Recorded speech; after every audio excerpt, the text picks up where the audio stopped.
Thank you very much. You may be seated. Thank you to Snem Yango, our soloist. My co-convener, who's also former Deputy President of the Republic of South Africa, Dr. Phumzile Mlambo-Ngcuka, please join me to acknowledge the presence of His Excellency, the President of the Republic of South Africa, our President, Mr. Matamela Cyril Ramaphosa.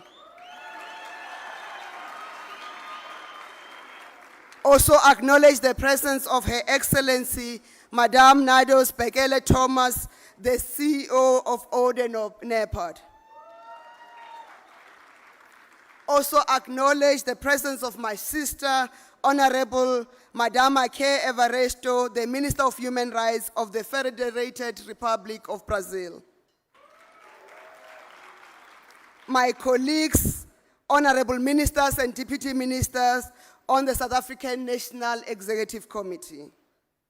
Premiers of our provinces, I've seen Premier of KwaZulu-Natal, Premier Tamin Tuli, Honorable.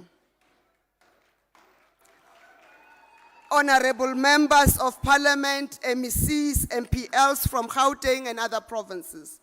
All councillors and mayors led by the executive mayor of our host city, Ekurhuleni, Alderman Dr. Kakaza. Khoi and San leaders and traditional leaders. Amase. Members of the diplomatic corps, representatives and conveners of the engagement groups, distinguished guests and senior government officials. Good afternoon. My name is Khumbuzo Nchabeni, the co-convener of the G20 Social and Minister in the Presidency in the Republic of South Africa. For sign language interpretation, I'm joined by Fortunate Madlala, Nicoline Detroit, and Andy Swakebashe.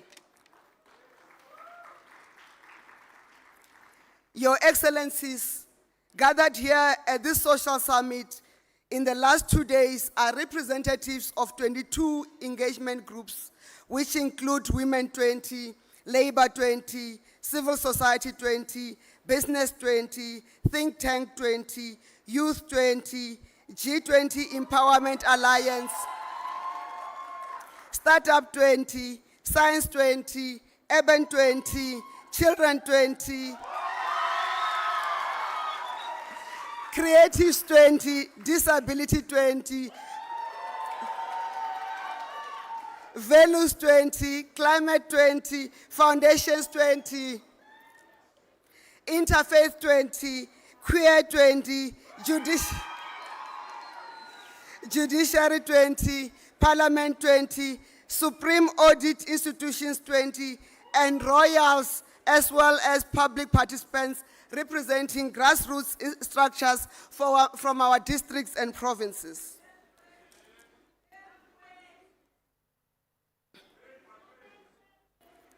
I'll acknowledge the other 20s as we run along with the program. To prepare for this social summit and build consensus on the G20 social legacy projects and the declaration, the engagement groups held a total of over 100 preparatory meetings over a period of 12 months. Let's clap hands for ourselves. The deliberations at the preparatory meetings sought to build consensus around 5 thematic areas, which are digital inclusion and equitable transformation, 2, trade resilience and inclusive value chains, 3, inclusive climate justice, a just transition and energy democracy, 4, a just and sustainable finance and international financial architecture, and 5, building momentum for the achievement of the SDGs and Agenda 2063.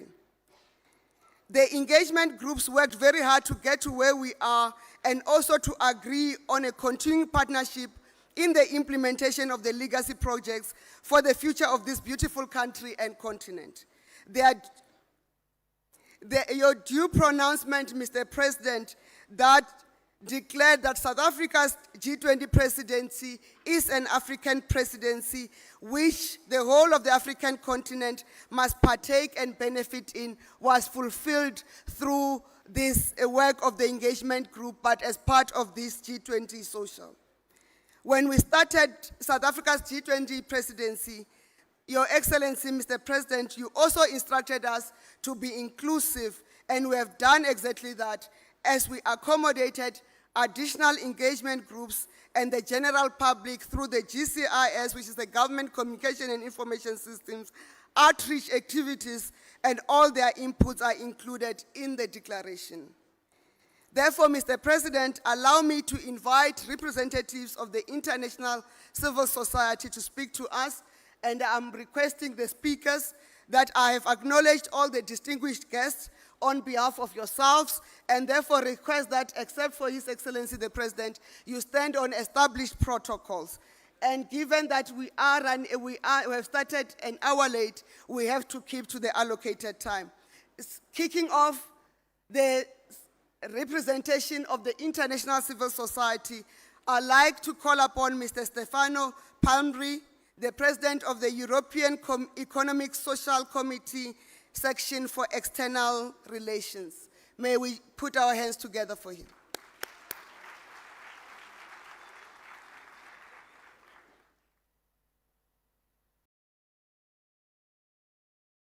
Thanks, Mrs. Chairman.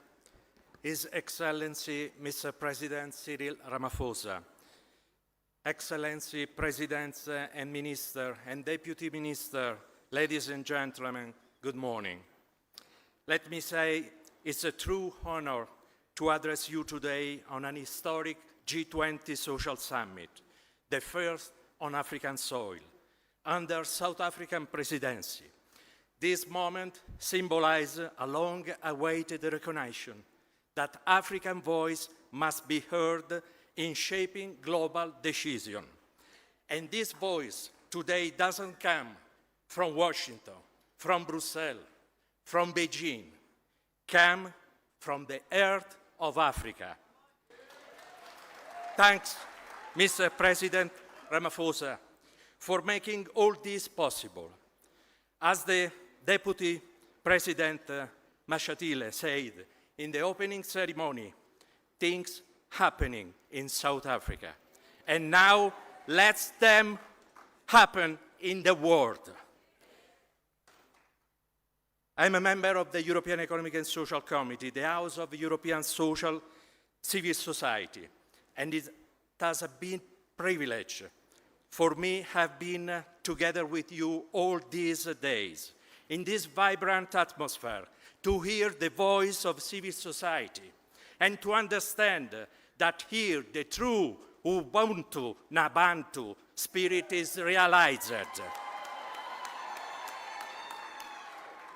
And from tomorrow, each of us will have the task of fighting for the affirmation of the request of civil society here in this social summit. Starting from a real reform of the global governance, a reform that must start with the recognition of the role of civil society, ensuring that people, women, youth, workers, local indigenous community, people with disability are active shapers of the decision that after their life. It won't be easy. We must be very clear. The ongoing geopolitical change where global predatory players such as autocratic nation states propped up by huge digital and social media multinationals are emerging. We, the civil society in every part of the world, we cannot and must not fail to promote and support the main principle of this social summit, the real affirmation of solidarity, equality, and sustainability.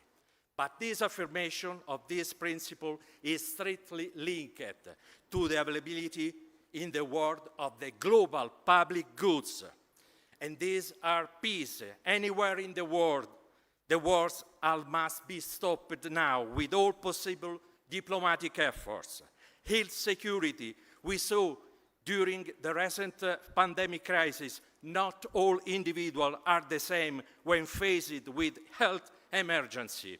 We have to fight for human rights that are currently disregarded when children are kidnapped in Ukraine or civilians are killed in Gaza or in Al-Fashir.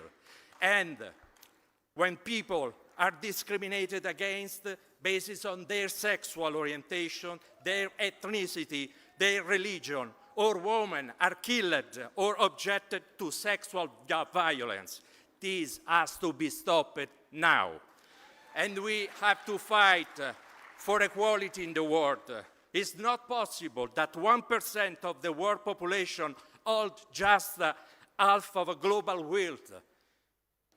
That in 2023, the income of the 6 main digital corporations was $243 billion. I ask you, is that right? We need to step for social and labor rights, for sustainable environment and biodiversity, but the affirmation of these global public goods need financial resources. And for this reason, we need to choose a tax on financial transactions that will support the poorest population.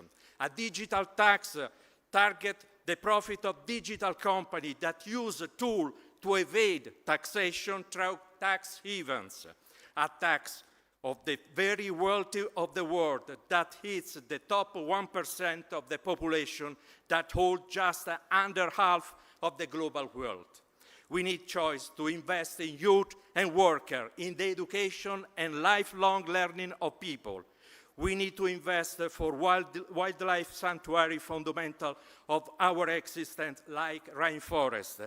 And in this regard, I would like to wish to the Mr. President Lula every success for your proposal about Tropical Forest Forever facility.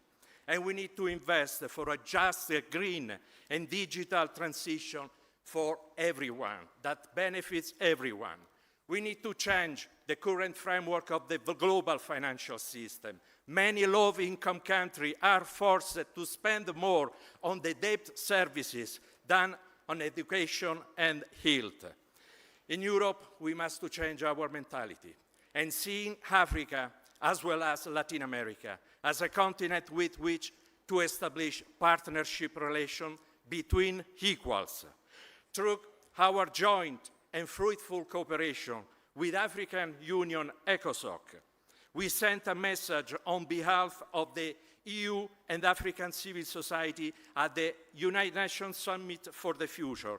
In our joint declaration, we call for a reinvigorated multilateral system, representative, transparent, and accountable for all and not for small number of countries.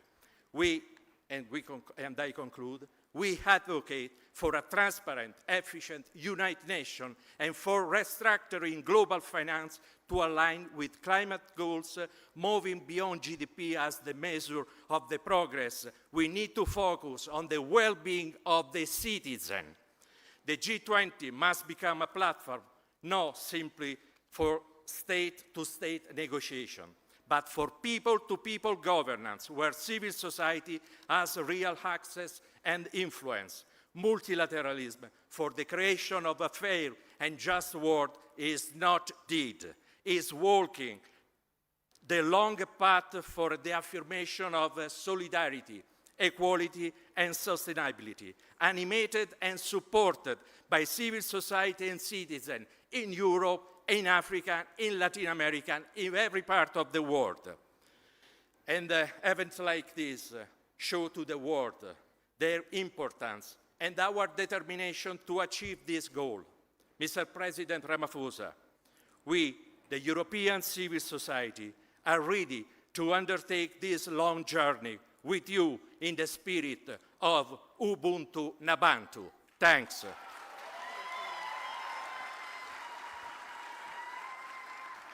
Thank you, Mr. Palmri. Indeed, umuntu ngemuntu ngabantu, I am because you are. And it starts on establishing a partnership of equals between Africa, South America, and Europe. And I'm sure President Ramaphosa will take you up on your words. I now request the pleasure of Madam Amita Beha, the executive director of Oxfam International to come and, my sincere apologies. I was told I'm expecting to invite a sister. But the name is correct.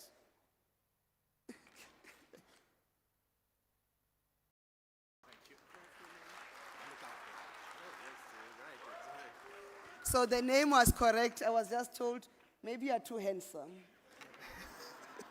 It's Mr. Amita Beha, the Executive Director of Oxfam.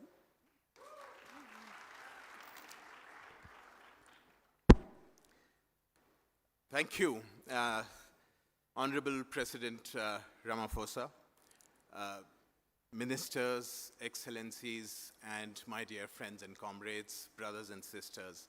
It's an absolute delight, a privilege and honor to be here in the land of the biggest struggle that at least I have seen in my lifetime. So it's really an honor being here. I hope I represent Oxfam, which is a confederation working in 80 countries, but I really hope that I also bring the voices of the most marginalized and excluded people who live pretty much on the margins of society. And I also hope, as an individual, I bring my voice of a person who's grown up in central India. Allow me to just take you back to the end of Second World War. What we saw was obviously enormous pain, sorrow, horror, but from there, from the debris of the end of the war, we also saw a promise for a better future. It was also the time when we saw the end of colonial empires. And it was a massive future that we were looking at. For people like us, our Bible is the Universal Declaration of Human Rights. That was established. You had the UN with all its imperfections of those times, but there was a promise that we were looking at a peaceful, just future. But let me also say that we all here certainly know that that future, that promise was incomplete till 1994. It's pretty much when the apartheid ended that we thought that we could realize the dream of that better future. And I want to particularly highlight that in that dream were two specific things: the idea of justice and the idea of dignity for all, irrespective of the caste, creed, gender, geography that you came from. But I think as a civilizational project, to have that dream of ensuring justice and dignity for everyone is inspirational. I still get goosebumps when I think about it. Having talked of that promise, I'm really sorry to bring you back.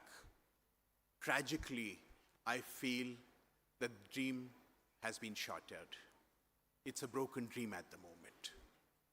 If you see what's happening in Gaza, a genocide in Gaza, my solidarity with brothers and sisters there, and a huge, huge, huge thanks to the President and the South African government for what you've done in solidarity of Gaza.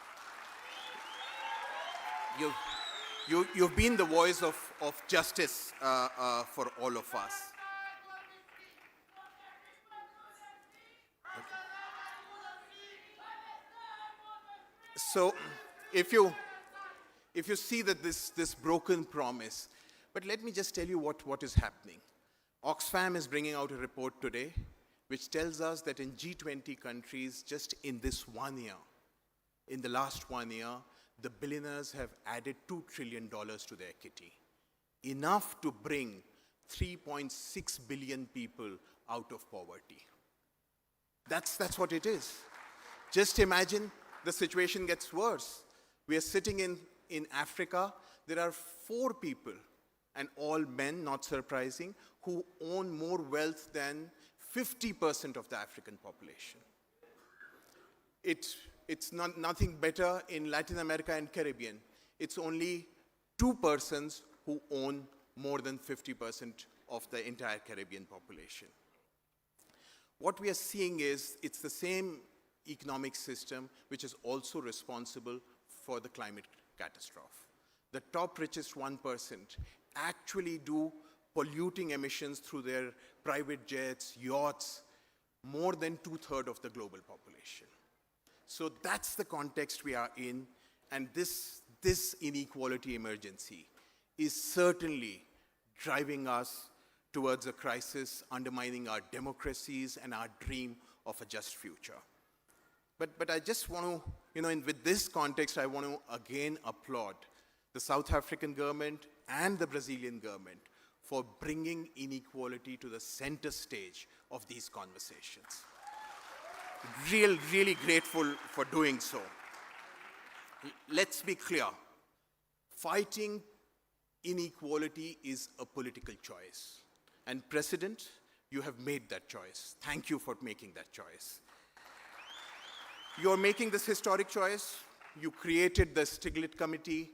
Our very strong request would be that we must continue with the recommendations of the committee, where we should have an international panel on inequality.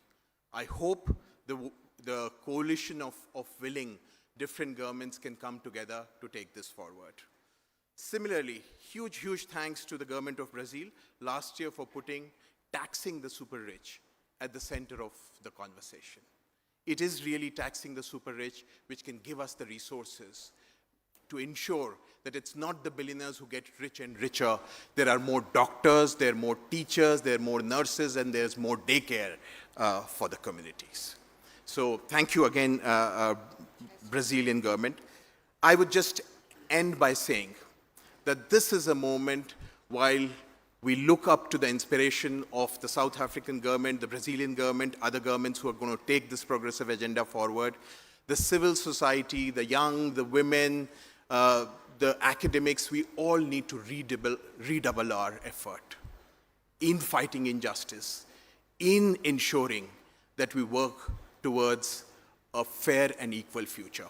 Otherwise, what we are seeing, the Gen Z protests across, the anger narrative is spilling over to the streets. I really hope you are a beacon of hope at this moment. We can now, together, fight for a just world. Thank you. Thank you. Thank you indeed. We are indeed redoubling our efforts. Ladies and gentlemen, although we are continuing on the innovation of Brazil, who introduced the G20 Social, South Africa expanded on the innovation to include an African flair, with the participation of traditional leaders and the Khoisan indigenous people. South Africa also expanded the engagement groups from 14 in Brazil to 22 participating at this social summit. South Africa also took it another step further by introducing legacy projects that will ensure that the impact of the G20 Social South Africa on the African continent will last a lifetime. Therefore, ladies and gentlemen, allow me to invite to make her remarks my big sister, Honorable Ms. Makia Evarasto, the Minister of Human Rights of the Federated Republic of Brazil, a member of the G20 Troika as the outgoing president of the G20. Madam Evarasto is a distinguished leader in social justice, racial equality, and inclusive public policy, with a career spanning decades in public administration, education, and community advocacy. She has been at the forefront of advancing the rights of women, children, and Afro-descendant communities and other historically marginalized groups. She will address in Portuguese, and because we are not offering simultaneous translation, the translation will be done immediately she completes to address. My dear sister.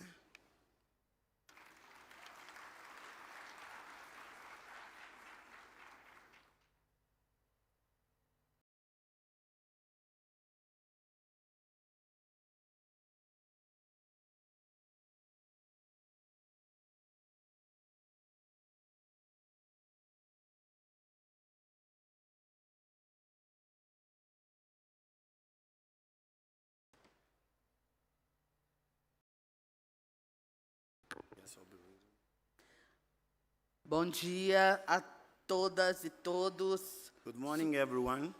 Sua Excelência, Presidente da República da África do Sul, Your Cyril Excellency. Ramaphosa, Your Excellency, President of South Africa, Cyril Ramaphosa, demais chefes de Estado, other heads of state, ministros, vice-ministros e demais autoridades presentes, ministers, deputy ministers, and distinguished authorities that are present, é com muita honra e com profunda responsabilidade que hoje, 20 de novembro, Dia da Consciência Negra no Brasil, dia em que honramos Zumbi dos Palmares, símbolo da resistência à escravidão no meu país, que represento o presidente Lula nessa sessão de encerramento da cúpula do G20 Social na presidência da África do Sul. it's with a great honor and profound responsibility that today, 20th of November, Black Consciousness Day in Brazil, a day on which we honor Zumbi and dos Palmares, and the symbol of resistance of slavery in my country, that I represent President Lula in this closing session of G20 Social Summit under the presidency of South Africa. Sou uma mulher do povo, uma mulher preta, professora, assistente social, nascida no interior do país e hoje, no governo do presidente Lula, ministra de Estado dos Direitos Humanos e da Cidadania do Brasil. I am a woman of people, black woman, a teacher, a social worker, born in the countryside and today Minister of the State for the Human Rights of Citizenship of Brazil. Este é um momento que nos convida a celebrar a democracia, a pluralidade e as diversidades que nos constituem. E, principalmente, um momento para reafirmarmos nossa convicção de que a participação social precisa ocupar o centro dos processos de tomada de decisão em espaços fundamentais da governança global, como o G20. This moment invites us to celebrate democracy, plurality, and diversity that shape us, and above all, it's the moment to reaffirm our convictions that social participation must be at the center of decision-making process, a key space of global governance, such as the G20. Trazemos para o G20 o entendimento de que só alcançamos a plenitude como indivíduos na coletividade. Sou porque somos. Ubuntu foi uma inovação necessária da presidência brasileira. Um esforço intenso para garantir que as vozes e as lutas dos povos das 20 maiores economias do mundo estivessem presentes e fossem ouvidas diretamente.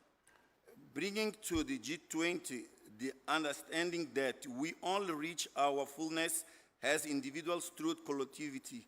I am because we are. Ubuntu was a necessary innovation to the Brazilian presidency. It was the intense effort to ensure that the voice of the struggles of the people of the 20 largest economies in the world were present and heard directly. O presidente Lula, em 2024, disse que vivíamos um momento histórico ao fundar o pilar social ao lado dos pilares político e financeiro.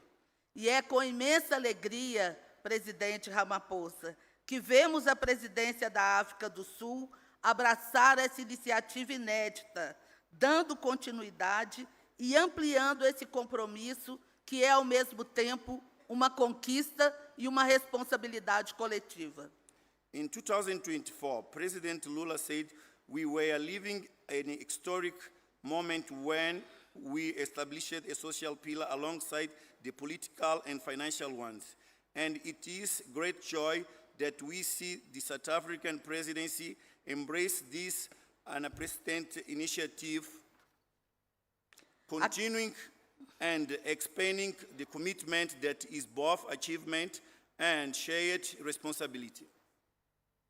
Acreditamos e reafirmamos isso todos os dias, que a sociedade civil não pode ser apenas espectadora. Ela precisa participar de maneira ampla, diversa e qualificada das atividades e processos decisórios do G20. O desenvolvimento social, a inclusão, a equidade e as múltiplas formas de existir e viver precisam estar no centro da governança global, junto às discussões macroeconômicas, políticas e financeiras. We believe and reaffirm this every day, that the civil society cannot be merely a spectator. It must participate broadly, diversely, and meaningful in the activities of decision-making process of the G20. Social development, inclusion, equity, and multiple ways of living and existing must be the center of the global governance, alongside macroeconomic, political, and financial deliberations. O tema que a África do Sul escolheu para sua presidência, solidariedade, equidade e sustentabilidade, expressa com clareza esse compromisso. A história nos ensina, não basta ter conceitos que orientem políticas sociais e justiça socioambiental. É preciso reconhecer que são os movimentos de base, as pessoas organizadas em seus territórios, que transformam conceitos em realidade. The theme that South Africa has chosen for this presidency, solidarity, equity, and sustainability, clearly express this commitment. History teaches us that it is not enough to have concepts to guide social policies and social environment justice. It is essential to recognize that the grassroots movements and people organized in their territories are the ones who turn concepts into reality. Aqui na África do Sul, pude visitar o Freedom Park para conhecer de perto a longa história das lutas coletivas pela liberdade. E é aqui na África do Sul que nos reunimos no G20 Social para reafirmar que nossos passos vêm de longe. Essas experiências das lutas do passado reverberam no presente nas lutas das periferias, quilombos, aldeias indígenas e pavimentam os caminhos do futuro dos países do G20, sem fome, sem miséria, sem racismo, sem xenofobia, sem capacitismo, sem LGBTQIA+fobia, sem etarismo e outras formas de opressão. Here in South Africa, I visited Freedom Park to learn the first hand about the long history of collective struggles of freedom. And it's here in South Africa that we gathered for the G20 Social to reaffirm that our steps come from far. This experience of past struggles resonates today in the struggles of peripheries, quilombos, indigenous village, and they pave the way for the future for G20 countries without hunger, without poverty, without racism, without xenophobia, without ableism, without LGBTA+ phobia, without ageism, without other forms of oppression. A presidência da África do Sul estabeleceu 4 prioridades que expressam com clareza os desafios do nosso tempo. Fortalecer a resiliência e a resposta a desastres, garantir a sustentabilidade da dívida de países de baixa renda, mobilizar financiamento para uma transição energética justa e aproveitar minerais críticos para um crescimento inclusivo e sustentável. The South African presidency has established 4 priorities that clearly reflect the challenge of our time: strengthening resilience and disaster response, ensuring debt sustainability for lower-income countries, mobilizing financially for the just energy transition, and leveraging critical minerals for inclusive and sustainable growth. Não é possível falar de justiça social sem falar de justiça ambiental. Na semana passada, participei da COP30 em Belém, no Pará, no coração da Amazônia brasileira. Na conferência, o presidente Lula reafirmou, mais uma vez, que não podemos deixar ninguém para trás. Esse deve ser o princípio orientador dos processos de negociação. Isso significa afirmar que proteger o meio ambiente é, antes de tudo, defender os direitos de quem vive nos territórios, de quem conhece e respeita a terra, as águas e as florestas. É o que acreditamos, e por isso construímos a Aldeia COP e a Cúpula dos Povos, marcos históricos da presença dos povos indígenas e da sociedade civil nas conferências de clima. It is possible to speak of social justice without speaking of environment justice. Last week, I participated in COP30 in Belém. It is the state of Pará at the heart of Brazil, Amazon. At the conference, President Lula once again reaffirmed that we cannot leave anyone behind. This must be the guide principles of negotiations process. This means affirming that protecting the environment is, above all, defending the right of those who live in the territories, those who know and respect the land, the water, the forest. This is what we believe, and this is why we created this village COP, Aldeia COP, and this Cúpula dos Povos, historic milestones in the presence of indigenous people and civil society at climate conferences. Para o Brasil, a participação social não é um adendo, é um princípio orientador, um elemento que estrutura a gestão pública e que fortalece a democracia e a cidadania. É um instrumento pelo qual transformamos compromissos coletivos em políticas reais. For Brazil, social participation is not an add-on. It is a guide principle, a struggling element of public governance that strengthens democracy and citizenship. It is the instrument through which we turn collective commitments into real policies.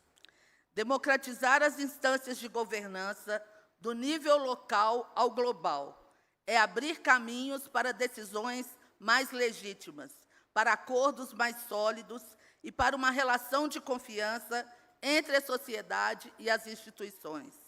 A participação ainda promove o diálogo entre políticas essenciais para o desenvolvimento social. Democratizing governance spaces for the local of the global level opens pathways for more legitimate decisions, strong agreements, and relationships of trust between society and institutions. Participation of all fosters dialogue among essential policies for social development. Em 2025, no terceiro governo do presidente Lula, celebramos a saída do Brasil do mapa da fome da ONU pela segunda vez. Para isso, o Brasil apostou em políticas públicas intersetoriais, com transferência de renda, inclusão produtiva e garantia de acessos a serviços básicos. Enfrentar esse desafio é possível. Por isso, o governo do Brasil, na presidência do G20, lançou a Aliança Global contra a Fome e a Pobreza. Vamos seguir construindo um mundo justo e um planeta sustentável.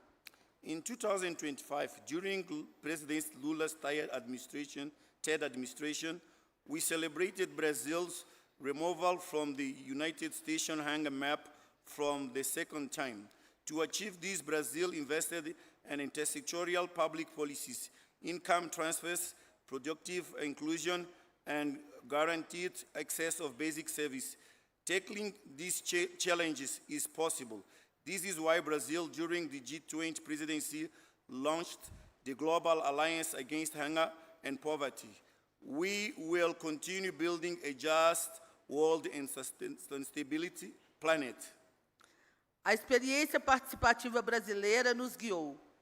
No Brasil, temos uma trajetória de fortalecimento de instâncias colegiadas, conselhos deliberativos e consultivos para formular e acompanhar políticas públicas e orçamentos, conferências nacionais, políticas de transparência e de acesso à informação, e inúmeras estratégias de participação presenciais e digitais.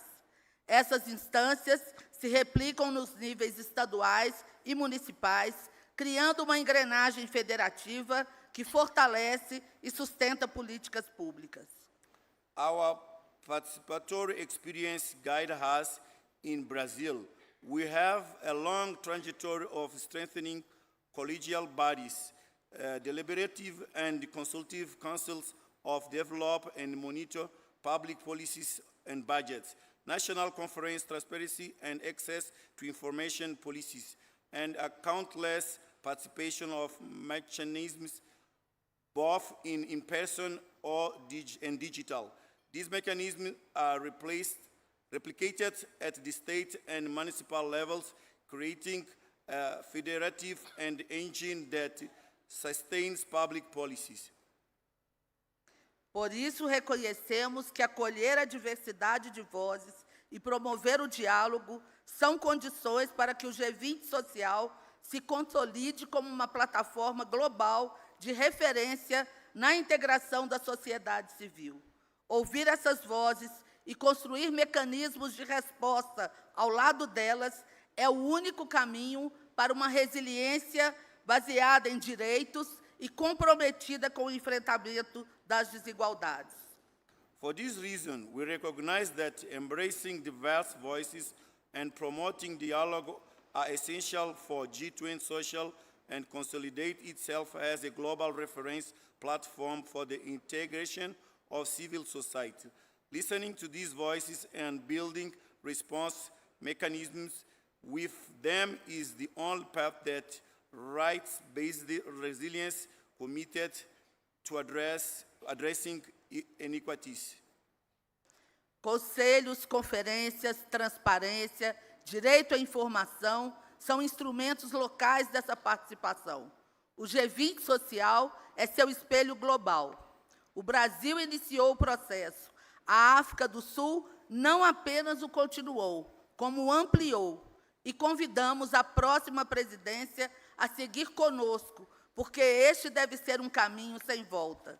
É pela participação de quem sente, no cotidiano, o impacto das decisões que tomamos aqui, que seremos capazes de liderar, superar impasses e seguir avançando. Councils, conference, transparency, and the right to information are local instruments and this participation. The G20 Social is their global mirror. Brazil initiated the process. South Africa not only continued it, but expanded it. And we invite the next presidency to join us because this must be a path with no return. It is through the participation of those who feel in their daily lives the impact of the decision we make here that we will be able to lead, overcome gridlocks, and continue advancing. A junção dos três pilares, político, financeiro e social, é reflexo da história das lutas de nossos povos e do papel dos nossos grandes líderes. Mandela, na década de 1990, reforçava a necessidade do povo ser consultado nas negociações políticas do país. Agora, Brasil e África do Sul, juntos, reforçam a importância de todas as pessoas participarem das decisões sobre a governança global com solidariedade, equidade e sustentabilidade. Muito obrigada. The combination of the three pillars, political, financial, and social, reflects the history of our people, struggles, and the role of our great leaders. Mandela, in the 90s, emphasized the need for the people to be consulted in a political negotiations in the country. Now, Brazil and South Africa together reinforce the importance of all people participating in the decisions about the global governance with solidarity, equity, and sustainability. Thank you very much.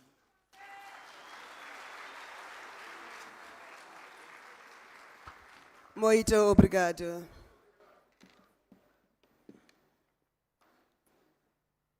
Ladies and gentlemen, the partnership with the United Nations doesn't end in Brazil. It also extends to South Africa, and it's for that reason that for the last 3 days, the United Nations resident coordinator in South Africa, our brother Innocent Mufu has been, Nelson Mufu has been in this summit participating and listening and also committing to the partnership with the UN. And in that spirit of expanding where Brazil has started, I've said earlier, Mr. President, the engagement groups presented their commitments earlier on 7 legacy projects, which are the Pan-African Sovereign Wealth Fund Initiative, the Public-Private Health Accelerator, empower youth and communities through inclusive, sustainable, and social infrastructure through the DLAB program, Accelerator for digitally enabled MSME finance and trade for women and youth, the Timbuktu Creatives Hub, digitally enabled higher education system aligned with Africa's development goals, securing the next decade of impact to guarantee the future of adolescent girls and young women in Africa. I have already mentioned that these commitments include commitment to partner in the implementation, and therefore each party has committed to play their part. Mr. President, we now invite you to give us your views of the work that have been done by these many engagement groups over a number of days and months, where they have spent sleepless nights to make sure they have a declaration. And you have directed us to be inclusive. Here we are, Mr. President. Ladies and gentlemen, let's rise to invite the President of the G20, Mr. Cyril Ramaphosa, His Excellency.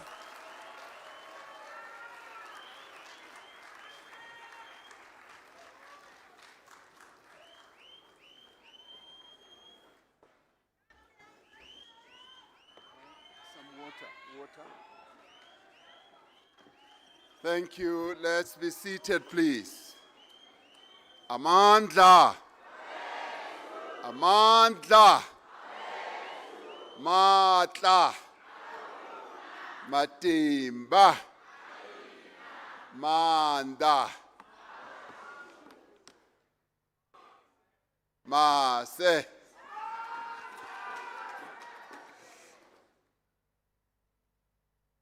Program Director, Minister Kumbuzo Mchabeni, former Deputy President of the Republic of South Africa, Phumzile Mlambo-Ngcuka, Minister of Human Rights of the Federative Republic of Brazil, Ms. Makai Evaristo, ministers from our government here in South Africa, who have come in numbers, and deputy ministers as well, members of our parliament, premiers of our provinces.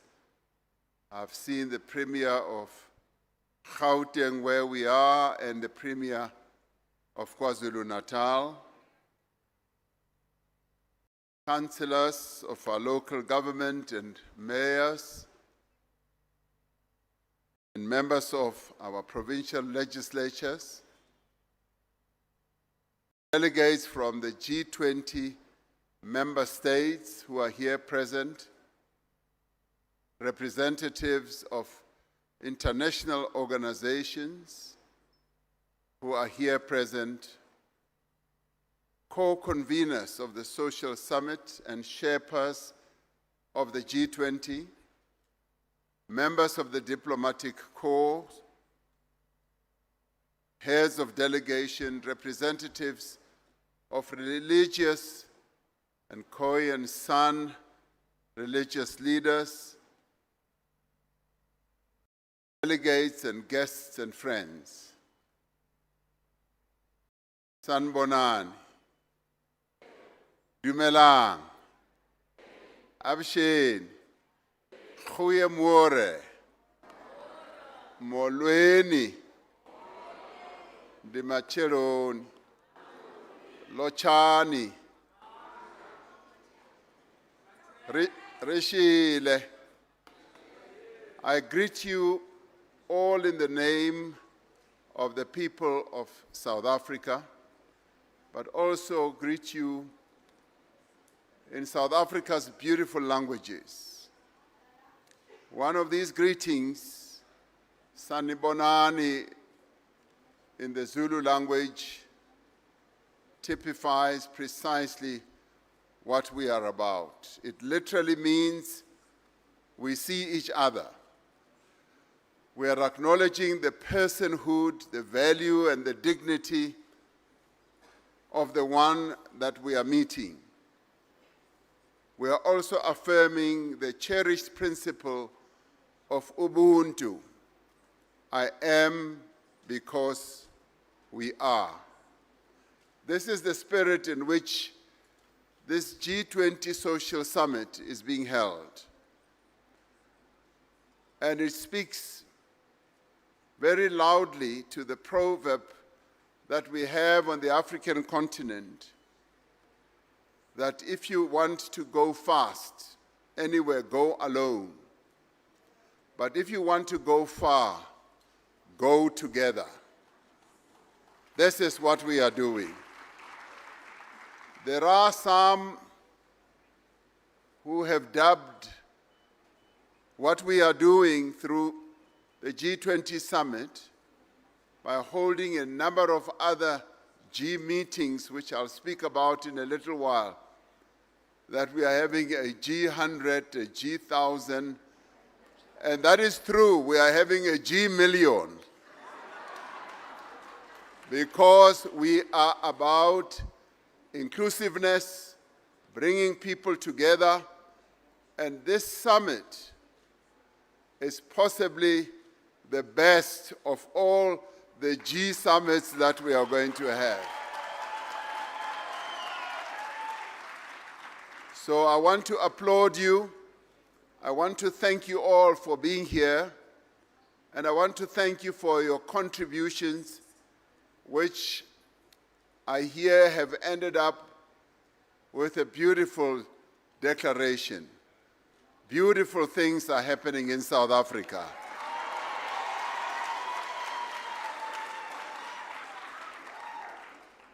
70 years ago, in 1955, two seminal events took place that would be pivotal in defining human relations in our own country and across the world.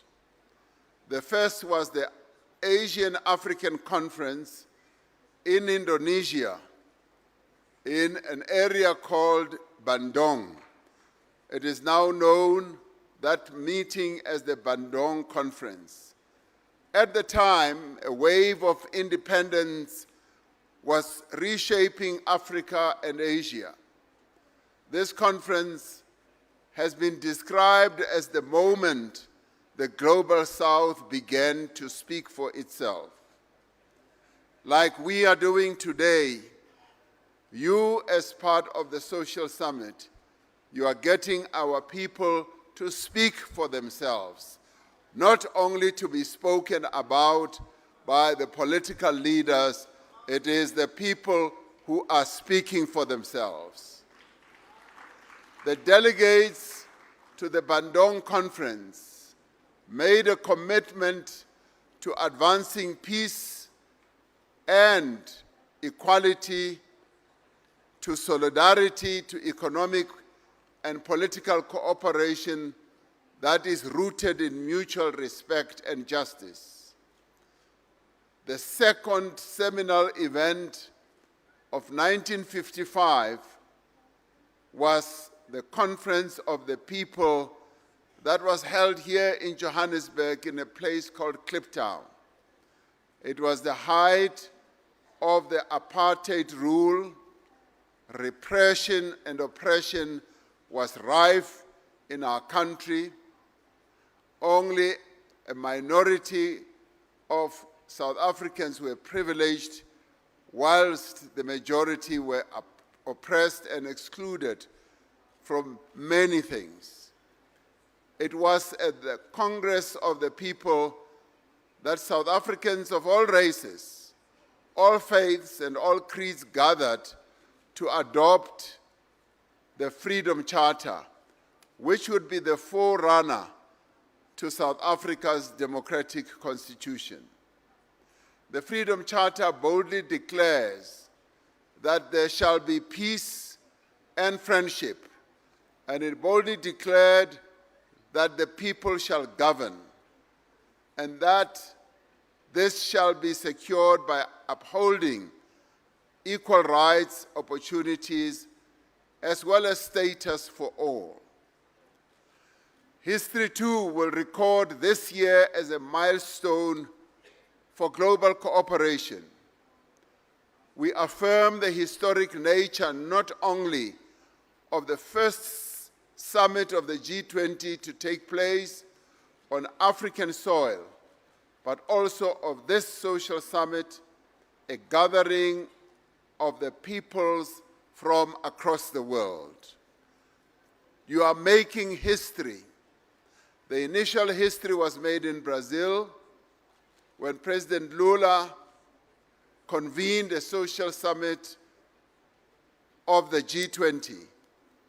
But you are making history because this is the very first time that a social summit of the G20 is being held on African soil, and you can applaud yourself.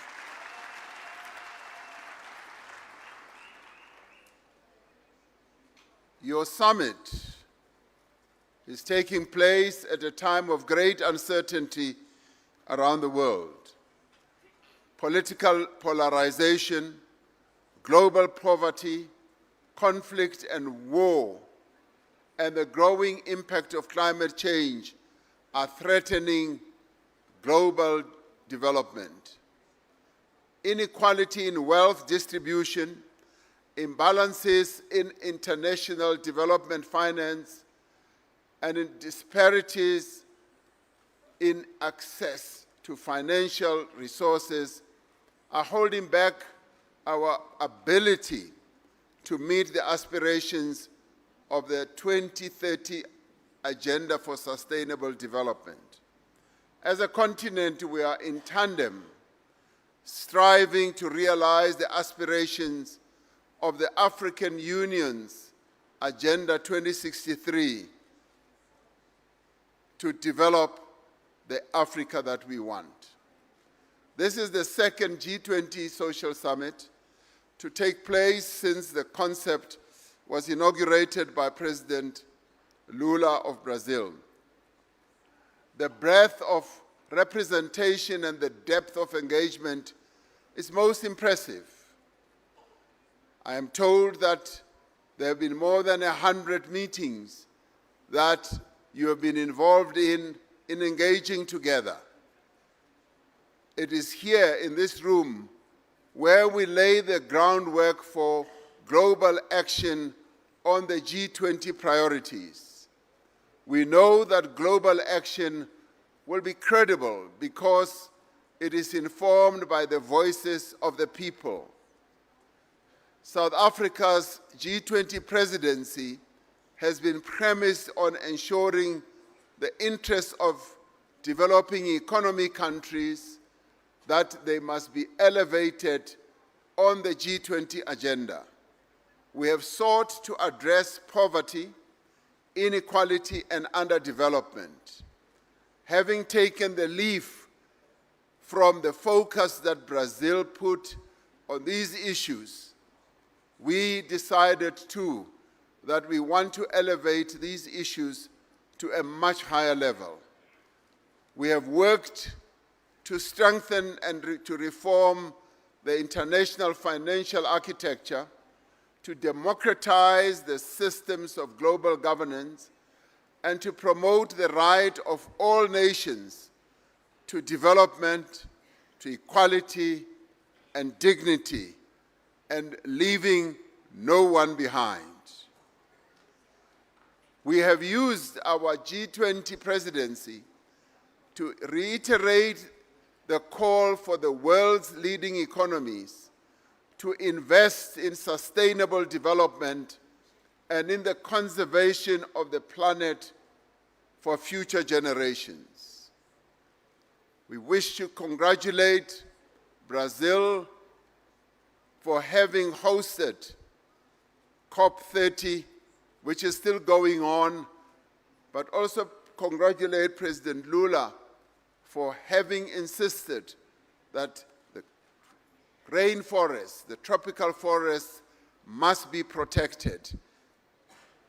But for the decisions taken at the upcoming G20 Leader Summit to stand tall, to grow, to have credibility and legitimacy, they have to be nourished by strong roots.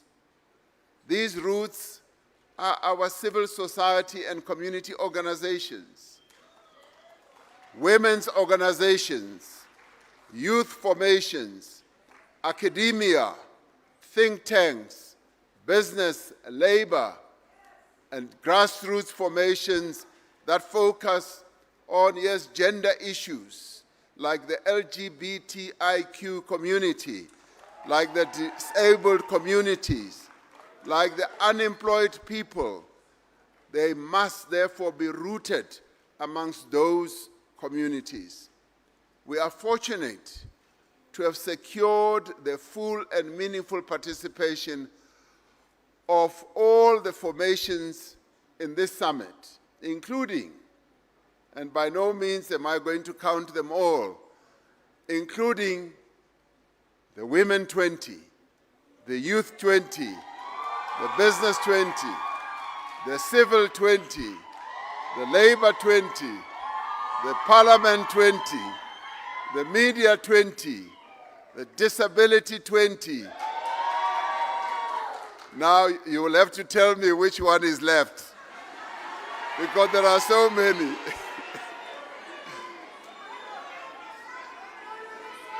Yes, U20 as well. So there has been a broad and far-reaching consultation over the last year. Now all these 20s have come together, and this is what strengthens your summit, because we should not only focus on the Leaders' Summit, which will be starting day after tomorrow. We should be focusing on the people. And let me say that, you know, when the Leaders' Summit meets, they meet like in a boardroom. Now your setting here is much more beautiful. So you are better than the Leaders' Summit that I am going to be chairing. So you can congratulate yourselves. There have been dialogues on issues as diverse as digital inclusion, equitable transformation, and climate justice. There have been discussions on just and sustainable finance, on media freedom, on strengthening democracy, and the achievement of the Sustainable Development Goals. Delegates to this summit have recognized the need to build resilience and inclusive value chains to protect vulnerable countries from increased volatility, particularly in global trade. The Social Summit has reaffirmed the importance of an inclusive transition to a low-carbon, climate-resilience economy that is guided by those most affected. Delegates are calling on the G20 Leaders Summit to demonstrate leadership in scaling up global water investment for the benefit of all. The G20 Social Summit has sought to ensure that global leadership protects society's most vulnerable. Today is World Children's Day, when we commemorate when we commemorate the adoption of the Convention of the Rights of the Child. This was the first global UN convention ratified by the newly democratic South Africa. This social summit has called for more resources to be devoted to eliminating child poverty and hunger and to ensure that children are protected. Our own government, having realized that in some parts of our own country there are challenges about child hunger, is going to be doing something quite significant to address the issue of hunger and poverty amongst vulnerable societies. We are going to be focusing on that. Progressive deliberations at this summit have culminated in the calls for greater political commitment to advancing young people's access to opportunities. It has called for the health and well-being of women and children to be prioritized and for greater representation of women in all facets of society. Gone should be the days when women are relegated to the back of everything that happens in society. We should actually be saying, this is the century of women. Women must take their rightful place in playing a key role in the affairs of the world. As South Africa, we have lent our support to the Global Leaders Network for Women's, Children's and Adolescents' Health. As the Global Leaders Network, we are deeply concerned by the effects of the withdrawal of overseas development assistance on initiatives supporting health services, delivery, and health systems in many parts of the world. We are committed to work together to mobilize global health financing so that the most vulnerable are not further deprived of their rights to care. It was the great African revolutionary Thomas Sankara who said that there is no true social revolution without the liberation of women. And he said, he continued to say, may my eyes never see and may my feet never take me to a society where half the people are held in silence. We cannot build societies rooted in equality unless those societies uphold the rights of women and girls. Sustainable societies are those that recognize, that value, and also compensate the labor and economic contribution of women. No society can thrive for as long as gender-based violence and femicide continues to be the agency of women that is denied. The violence perpetrated by men against women in many countries around the world erodes the social fabric of nations. It imposes a heavy burden that constrains development and weakens inclusive growth. Men and boys are critical partners in transforming harmful norms and advancing gender justice. They must be actively involved in challenging inherited attitudes, power imbalances, and social structures that normalize violence and silence survivors. Here in South Africa, we do have a challenge of gender-based violence, and the women of our country are crying out that they need much more focus on the issue of gender-based violence. They need protection, they need support, and they need assistance largely from their government as well as from the men of South Africa. And it is for this reason that we've said, we, in recognizing the plight of our women, we're now going to classify gender-based violence and femicide as a crisis that needs to be addressed. We have agreed among all social partners that we need to take extraordinary and concerted action using every means at our disposal to end this crisis. The collective perspectives that have been expressed at this summit on all the issues and more will enable governments and decision makers to better understand people's practical lived experiences. They will be able to better understand what works and what doesn't work, and to better understand what must change. Collectively, the members of the G20 represent 85% of global GDP, 75% of global trade, and 2/3 of the global population. For the G20 to fully live up to its mission of promoting international financial stability and deepening economic cooperation, there should be no unwritten rules about those who feast and those who must be settled for scraps.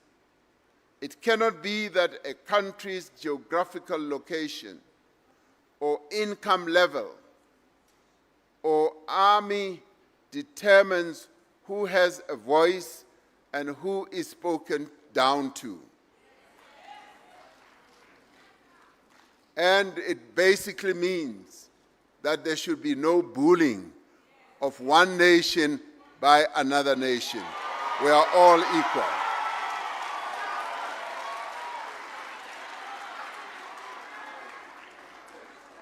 In choosing the theme, when we chose the theme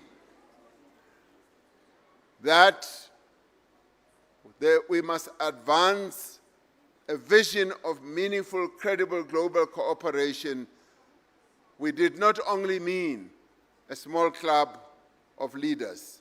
We meant the people of the world must be able to be part of that vision. It is our expectation that this social summit will be remembered for being far more than a marketplace of ideas. Just as the Bandung Conference in Indonesia in 1955 elevated the voice of the Global South, and just as the Conference of the People in 1955 here in South Africa harnessed global solidarity against apartheid, one previous speaker from, Oxfam, said that this struggle against apartheid was the biggest struggle that he had ever seen. Now, this summit must be remembered for having given practical meaning to what global solidarity is all about. And thank you to you all who have been part of making this summit a success. We commend the delegates from various civil society organizations that are present here for the shaping of the agenda and direction of G20 Social.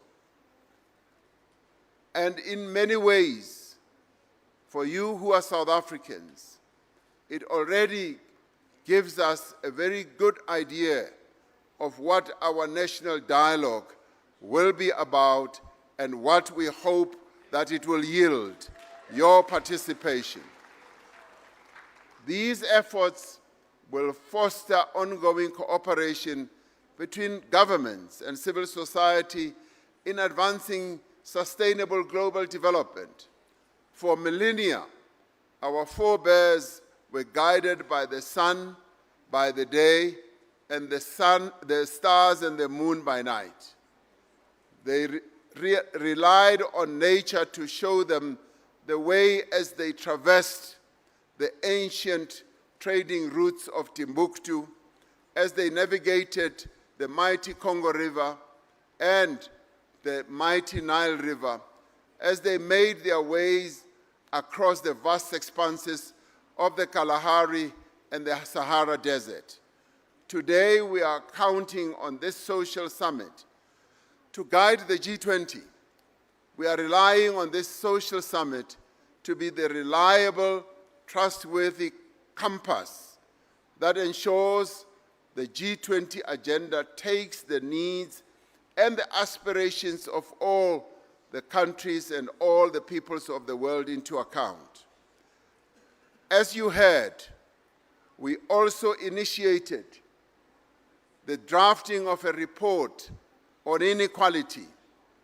We got a Nobel laureate, Professor Joseph Stiglitz, to work with other experts to draft for the G20 and indeed for the world, for the very first time, a real composite report on inequality. And we hope that the focus on inequality will now be taken to another level.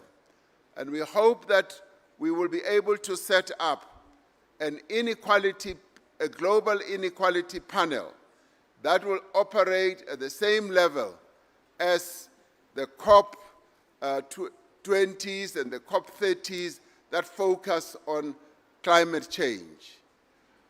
Inequality deserves more, if not as equal as what we are treating climate change as. It is our collective wish that this G20 Social will guide us along the path of solidarity, of equality and sustainability, no matter the headwinds, no matter the geopolitical shifts, no matter the challenges.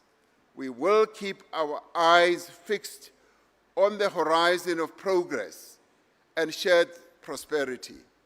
We will set a new course for the world, and in many ways the declaration that you are about to present to me today is a declaration that will set a new course for the world, and we will create a new future for the people of the world as it is implemented.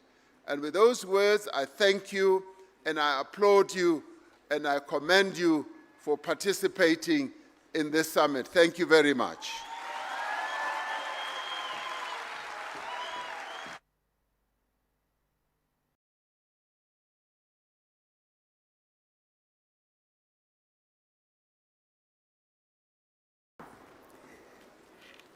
Thank you, Mr. President. Mr. President, when you were asking which 20 did you forget, the engine of the economy, the Startup 20 are also here. And they are part of the G Million, Mr. President. Like all the engagement groups who submitted their resolutions and proposals to the G20 Sherpa, you may be seated, ladies and gentlemen.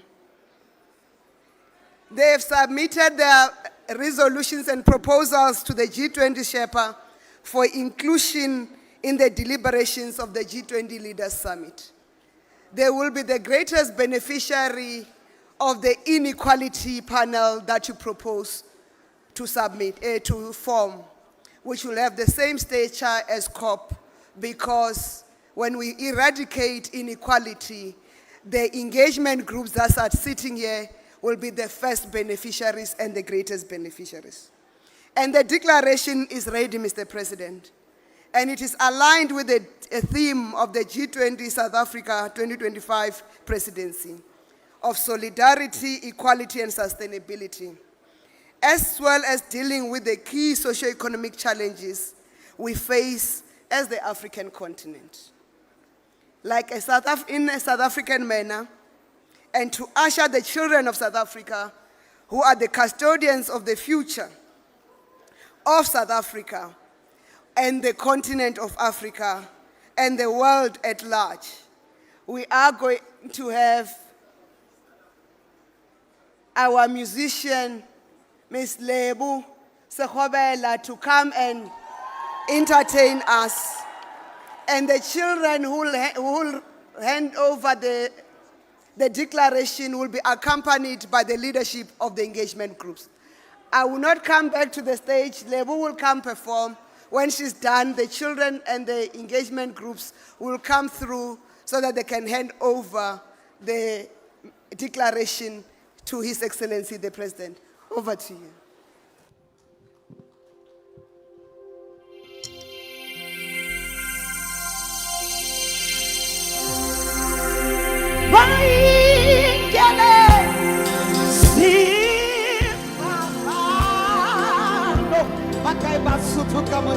Hold my head,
I cannot hear you. Let's tell them. No, I won't see.